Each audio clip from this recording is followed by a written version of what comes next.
Mirëmbrëma të nderuar zonja dhe zotrin, do t'jemi së bashku në edicionin qendror të lajmeve këtu në ekranin e kanalit 7. Ndër të tjera do të ndiqni. Edi Rama mbledh drejtuesit politik të qarqeve, diskutohen emrat e kandidatëve për deputet. Në garën e 11 maj do të hyjnë edhe disa kryebashkiak. Rriten rastet e dhunës në familje në Shkodër, viktimat e fenomenit janë gratë, 10 urdhra të menjëhershëm mbrojtjeje vetëm gjatë muajve të parë të këtij viti.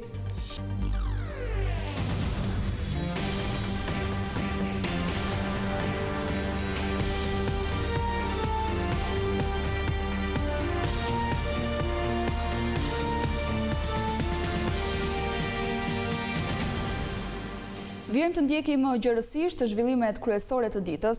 Kryeministri Edi Rama vjoj takimet gjatë gjithë ditës së diel me fokusin tek përgatitja e listës së kandidatëve për deputet. Ai mblodhi drejtuesit politik, të cilët propozuan emrat e mundshëm për çdo qark. Mësohet se disa nga veteranët socialistë do të jenë me listën e hapur, ndërsa garës elektorale të 11 majit pritet i bashkohen edhe kryetar bashkie. Kryeministri Edi Rama kaloi në sit të gjithë emrat e propozuar nga drejtuesit politik të qarqeve që pritet të garojnë në zgjedhjet e ardhshme parlamentare. Për të tretën ditë radhazi, Rama vjoi takimet me të vetët që në orët e para të mëngjesit krye socialisti i thirrri në një nga vilat qeveritare drejtuesit politik, të cilët i dorëzuan listën me emrat potencial të qarkut që mbulojnë. Vetë Rama është shprehur më herët se i duhet Tiranës pas arrestimit të Erion Veliajt, duke lënë kështu të hapur mundësinë për të garuar në kryeqytet. Sipas përcaktimit të kryetarit të Partisë Socialiste, disa prej kandidateve gra do t'jenë në listë të mbyllur të sigurt, duke përfshirë gjithashtu edhe shumë figura të reja. Betejë fort do t'kenë socialistët veteranë, të cilët do duhet të përballen në listën e hapur. Pjesë e procesit elektoral pritet të bëhen edhe disa kryetarë bashkie, të cilëve fillimisht do të duhet të dorëhiqen dhe më pas të dalin në garë. Emrat e mundshëm pritet jenë kryebashkiaku i Beratit Ervin Demo, ai i Tepelenës Tërmet Peçi, Edi Malit Juliana Mema dhe kryebashkiaku i Matit Agron Malaj. Vizion Plus mëson nëpërmjet burimeve se në listën e qarkut të Korçës do t'jenë Niko Peleshi, Ilir Pendavinji, Ilir Topi, Bledi Çomo, ndërsa kryebashkiaku i Maliqit Gëzim Topçiu, pavarësisht se u përfol është tërhequr duke i mundësuar kandidimin zëvendës ministrit të bujqësisë Arjan Jaullari. Në Vlorë deri më tani pritet kandidojnë Bledi Çuçi, ministri i mbrojtjes Piro Vengu, ministrja e bujqësisë Anila Denaj. Në Gjirokastër përveç Mirela Kumbaros dhe kryetarit të bashkisë së Tepelenës Tërmet Peçi, pritet të kandidojë edhe Edion Maliqi nga platforma Deputeti që duam. Takimet e kryeministrit Edi Rama me drejtuesit e qarqeve që u mbyllën rreth orës 18 të së dielës vijnë pak ditë përpara dorëzimit të listës zyrtare pranë Komisionit Qendror të Zgjedhjeve. Më 12 mars është afati përfundimtar për subjektet garuese që të dorëzojnë pranë Komisionit Qendror të Zgjedhjeve listën shumë emërore të kandidatëve për deputet. Dhuna në familje është kthyer në një fenomen mjaft shqetësues në Shkodër. Viktimat kryesore të saj janë gratë që dënohen nga bashkëshortët. Vetëm në muajt e parë të këtij viti janë lëshuar 10 urdhra mbrojtjeje të menjëhershëm. Shifrat e dhunës në familje po rriten nga viti në vit. Edhe 2025 ka nisur në Shkodër me të dhëna tronditse, ku për 2 muajt e parë të vitit janë 34 raste të divorcit që kanë pasur si shkak përplasje fizike mes bashkëshortëve.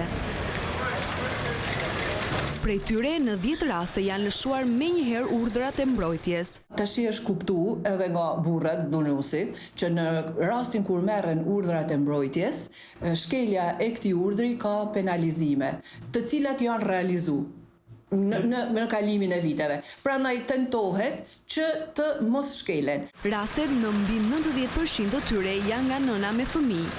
Dominon dhuna psikologjike, por nuk mungon as ajo fizike. Sigurisht fjala dhe fakti i divorcit është shumë i rëndë dhe ne asnjëherë nuk tentojmë që të detyrojmë ose t'ia japim si zgjidhje primare grave që menjëherë me kalon divorc. Por duhet me marrë parasysh edhe një gjë, që këtu te ne gratë vinë kur po thona marrëdhënia ka arrit në një stad ekstrem të dhunës. Dhe duhet me pa, ne do të thënë më përpara duhet marrim parasysh mirëqenien dhe jetën e grave dhe të fëmijëve. Gjatë vitit të kaluar janë trajtuar 200 raste divorci. Një aspekt shumë i rëndësishëm është fakti që gratë që kërkojnë ndihmë nuk janë kërcënuar nga ish bashkëshortët e tyre, pasi tashmë i druhen veprimit të policisë pas lëshimit të urdhrave të mbrojtjes. Policia e Tiranës goditi një tjetër rast të armbajtjes pa leje. Në prangat e uniformave blu të kryeqytetit ra një 53 vjeçar, identifikuar si Arben Karaj.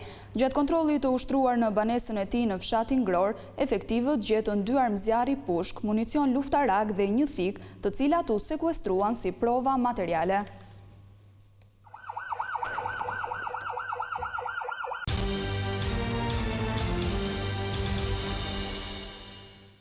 Mjekët japin alarmin për shtimin e rasteve me kancer edhe tek moshat pediatrike. Sipas tyre, shumicën e rasteve të diagnostifikuar tek fëmijët i zë leuqemia akute. Çdo ditë më shumë se 1000 fëmijë në mbar botën diagnostikohen me kancer, duke bërë kështu që kjo sëmundje të jetë një ndër shkaktarët kryesorë të vdekjeve.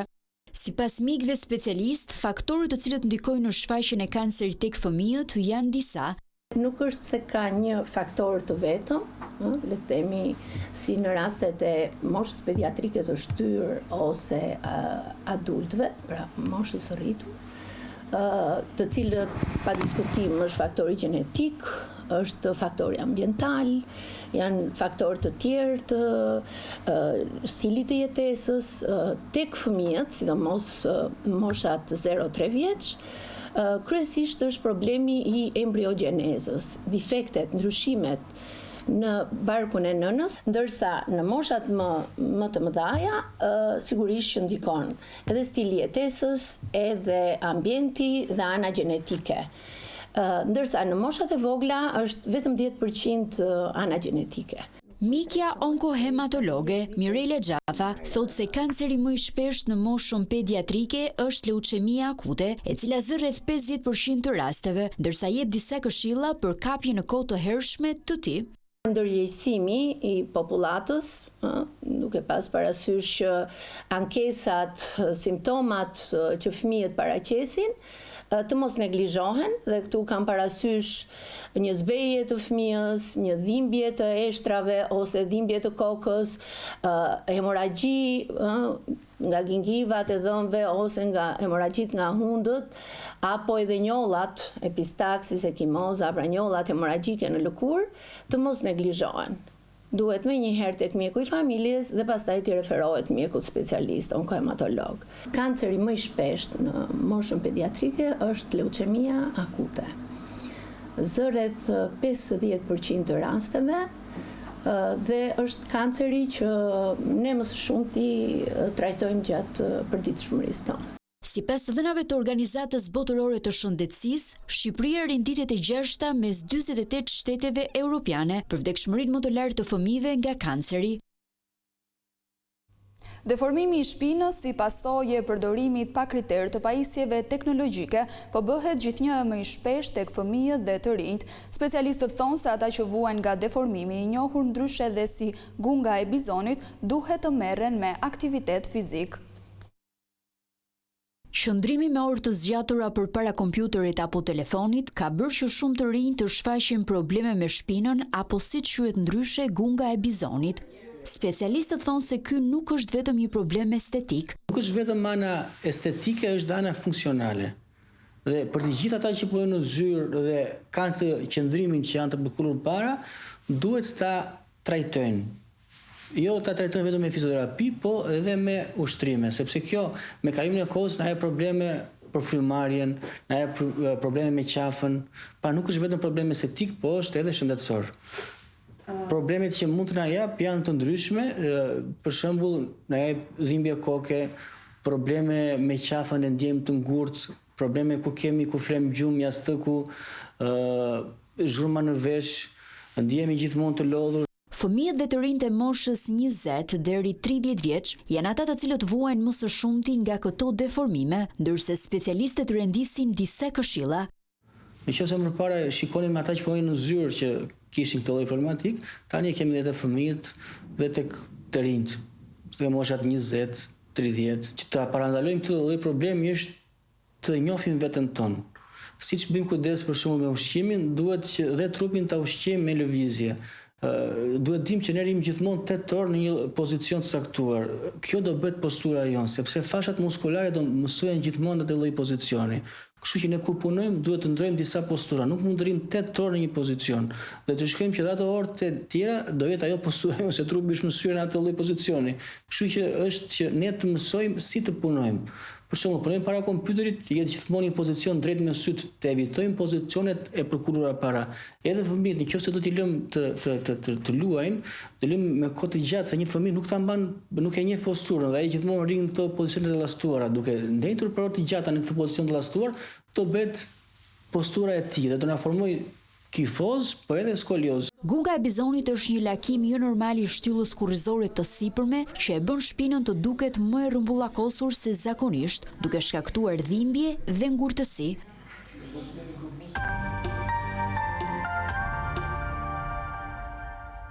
Regjizori italian Davide Jodice ka rikthyer në skenën e teatrit kombëtar Faustin. Në interpretimin e disa prej aktorëve të njohur shqiptar, shfaqja vjen me një koncept të ri regjizorial dhe të ndërthurur me teknologjinë.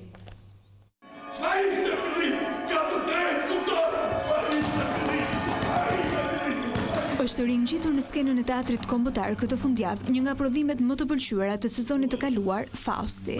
Me regjitë e italianit Davide Jodice, kjo shfaqje sjell një konceptim të ri regjizorial dhe një risistemim të thellë të një prej veprave më të rëndësishme të dramaturgjisë botërore.